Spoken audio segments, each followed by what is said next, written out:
All right, y'all, welcome back to the show. It's Anti-War Radio on the Liberty Radio Network. I'm your host, Scott Horton. Appreciate y'all tuning in to the show today. Now, our next guest is Shayana Kadidal. I bet I messed it up. Sorry. He is from the Center for Constitutional Rights and the U.S. Supreme Court. What they say goes, I guess. What is it that they said? Shane, welcome to the show. Thanks for having me. Yeah, we often say that they are, correct because final, not final because correct.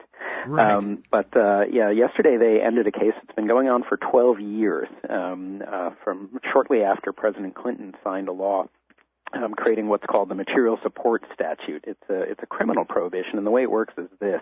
Well, wait a minute. Actually, stop right there. I just want to ask you a small point of clarification. Was this part of the 1996 anti-terrorism and effective death penalty thing? That's right. It started with AEDPA. It was modified in a number of respects by the Patriot Act. So this was actually the first case at the Supreme Court challenging a part of the Patriot Act.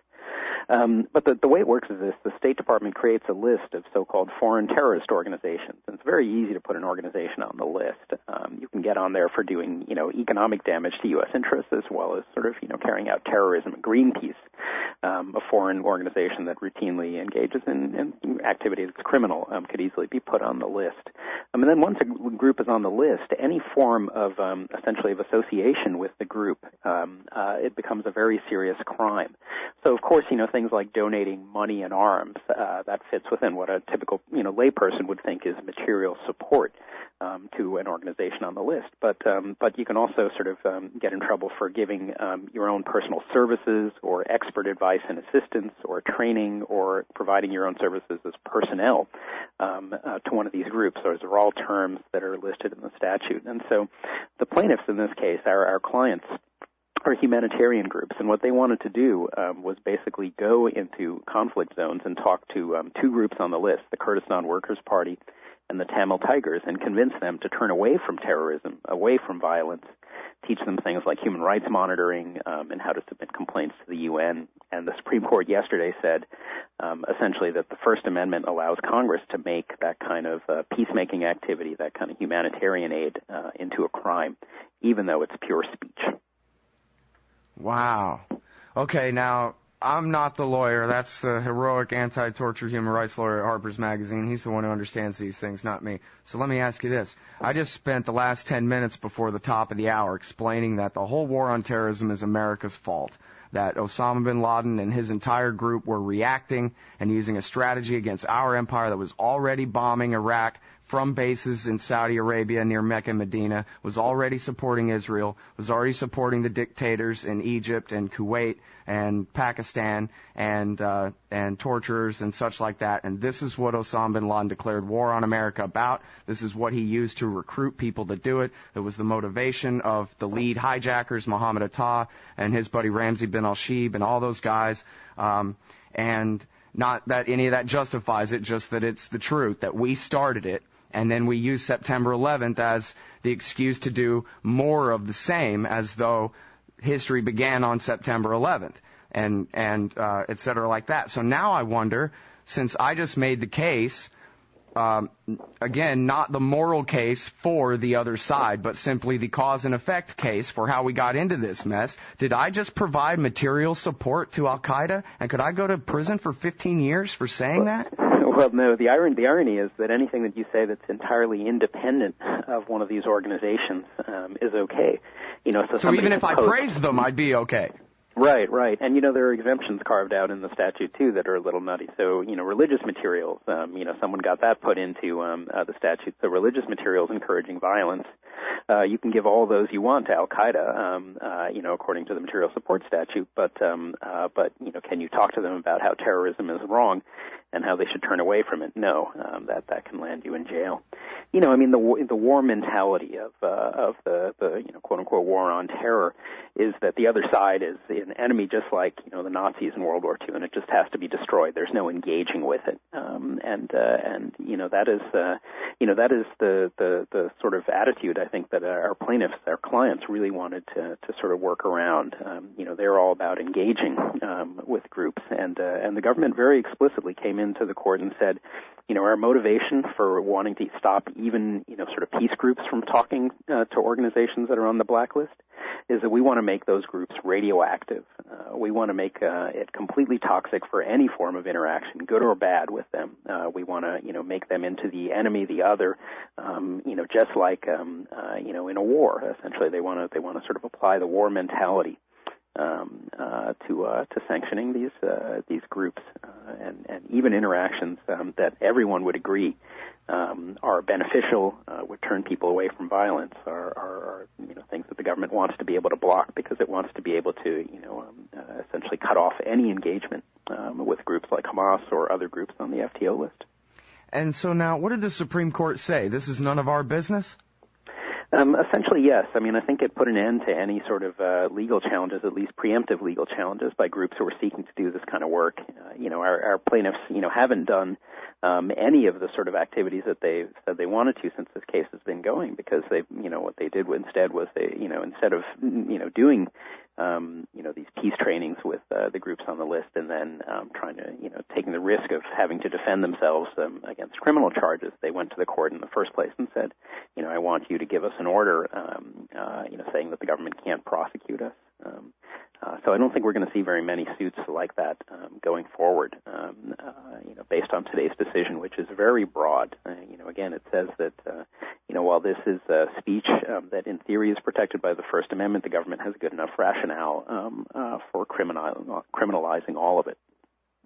Well, and, I guess I'm not too sure about how this works, but it seems like on these questions where they decide in favor of the executive branch against what would seem to laymen like me to be, the obvious language of the Constitution and the Bill of Rights, that kind of thing, that usually what it ends up coming down to is that, well, because this is wartime and because the legislature that represents the people has given this authority to the executive, it's not really our place as judges to intervene in this national security matter. That way they don't have to really tackle the First Amendment. They just say, well, we're not even going to look at this.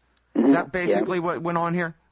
Absolutely. I mean, there are 4 or 5 pages of the majority opinion where they talk about how, the judges aren't looking at the evidence and drawing their own conclusions about whether or not, peace groups talking to blacklisted groups can increase the legitimacy of those blacklisted groups. Or to use another argument that the government put out there and the court accepted, the court said it's not making its own judgments as to whether or not, giving a group human rights training then frees up money that group can use to buy weapons or build bombs.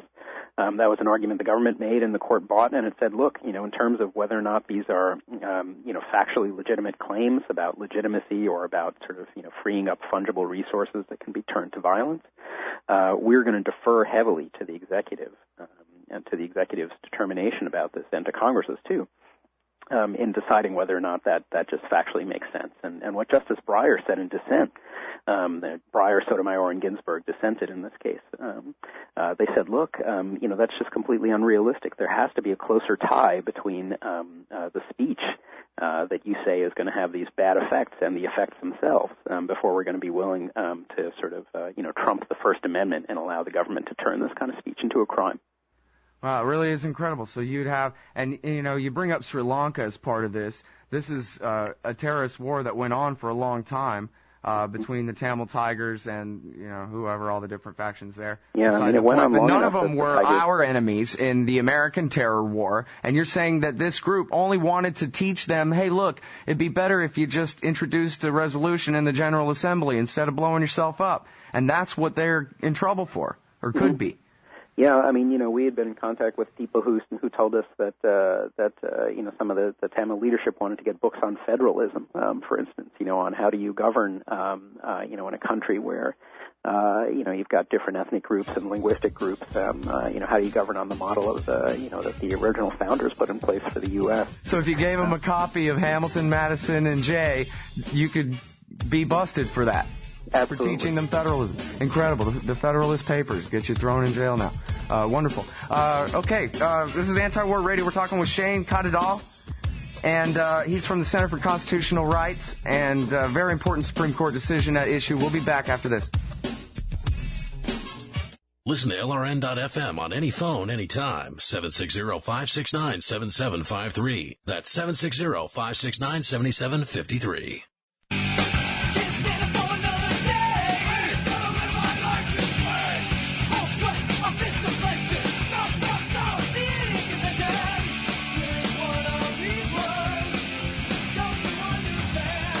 All right, y'all, welcome back to the show. It's Anti-War Radio on LRN.FM. And, boy, we're talking argument ad absurdum now here. I've made the case that I'm a little bit of a neocon, and I do want to spread what I consider to be the most important American, that is, Enlightenment, Declaration of Independence type values to the people of the world. But I always thought the way to do that would be like, say, for example, put the Federalist Papers on audiobook and then send them out, on iPods to the winds, to the four corners of the earth. And now it turns out that if I was to do that, if I was to put the Federalist Papers on an iPod and try to send it to, pick something even better than the Federalist Papers, and send that to the bad guys to try to teach them to adopt my way instead of being terrorists, I could be imprisoned for 15 years by the Federals. I'm talking with Shayana Kadidal from the Center for Constitutional Rights. Could it possibly be that my hyperbole here is accurate, sir? It is, although, in some ways, really the greatest tragedy, this material support statute is not about speech, but about humanitarian aid. And just, to turn back to the Tamil example again, that war did go on for a very long time, as you mentioned, and, it meant that the Tamil Tigers were effectively the de facto government in the whole coastal region along the east side of Sri Lanka, and that was the area that got hit the hardest by the civil war and then also by the tsunami. And all sorts of international aid groups, doctors who wanted to go there and volunteer their services like happened after the Haiti earthquake, couldn't do it because to do so would require interacting with the government on the ground there, and that government was, a group that was on the terrorism blacklist. So, that kind of humanitarian aid, along with all the sort of speech that we've been talking about, is just as big a problem. And because the court cases are essentially done now, I think it's really all in Congress's hands to change this. All right. Well, everybody hold your breath starting right now. And once you turn blue, they'll pass the law and fix it. Let me ask you about this. Elena KaganÄ, right now her job is, or was at least, she was the Solicitor General, and she's the one who argued this case on behalf of the Obama administration, huh? Mm-hmm. Yeah, and she made all these arguments, that giving humanitarian aid frees up money that can be used to buy arms, that that interacting with U.S. citizens, even if the U.S. citizens are just going, over to talk to people about how they should turn away from violence, that conveys legitimacy, that U.S. citizens are conveying legitimacy to these organizations. And then, one really interesting thing that she said was, the court got very curious about whether or not you could submit a friend of the court brief, an amicus brief, on behalf of one of these organizations saying, maybe in a court case, that the organization shouldn't even be on one of these terrorism lists.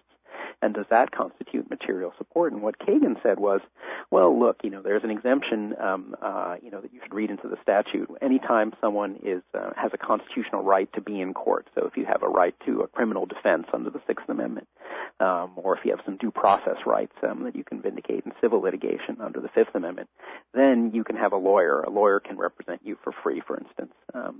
But that implies that even lawyers doing pro bono litigation for people who don't clearly have constitutional rights, that they can get in trouble too for providing material support, even if they're not getting paid. So just think about it. In the Guantanamo litigation, it took many years to establish that we had a constitutional right to go into court and ask the court, whether or not our guys down at Guantanamo, our clients, were actually lawfully detained. And what Kagan said in court essentially implies that even lawyers doing those kind of cases could get in trouble if the Supreme Court case had come out the other way. And given what we know about Guantanamo, that's so you're talking about the lawyers that represented Rasul, Hamdan, and Boumediene. They could have gone to prison if the court had only ruled opposite. Right. You know, the government has said at some point that everybody at Guantanamo was, either a member of Al Qaeda or the Taliban or somehow closely linked to them. So being members in those groups that are on various sort of sanctions lists, conceivably could have put the lawyers in jeopardy. All right. So, well, tell me this now. Elena KaganÄ, Obama's current Supreme Court nominee, who argued all these positions to the Supreme Court and prevailed, she was employee of Bill Clinton's administration back in the 1990s. Did she have any part in putting together this law in the first place? I'm not sure if there was a paper trail actually on these issues. To tell you the truth, back then, I would be surprised. I mean, it came out of this, initially out of EDPA, and certainly Clinton himself, pushed this idea of using sanction schemes against organizations very heavily. If you look before the Clinton administration, which was a disastrous administration from a civil liberties perspective, but before the Clinton administration, you'd never had sanctions that weren't directed at whole countries. The idea of sanctioning countries came out of war powers, from the Trading with the Enemy Act in World War I and so forth. Uh-huh. And the idea was you could put a whole country and every, sort of national of that country, so every Cuban corporation and the country of Cuba on a sanctions list, but that you couldn't single out sort of private entities. And it was really only under Clinton that we started to see this happen. Yeah, it's almost like a bill of attainder, I guess, or I guess the constitutional remedy for not necessarily sanctions, but for example, to fight Al Qaeda would be a letter of marque and reprisal, right? That's a constitutional method for declaring war against a sub-state group like pirates or terrorists. Well, I mean, there's a whole very complicated debate over whether or not, one ought to be, sort of authorizing the broad use of military force. There is a lot of international law out there that governs the use of armed force, and kind of the bottom line on it is that, the best approach to dealing with these groups is the criminal law. They are, essentially vast criminal conspiracies. People engaging in terrorist acts are criminals, not warriors, and the best way to deal with them, and in fact to delegitimate them, to use the government's own terms, is to treat them as criminals and not as sort of people engaged in some legitimate military conflict with you, right? I mean, that's the grand irony in trying people like Khalid Sheikh Mohammed in a military commission.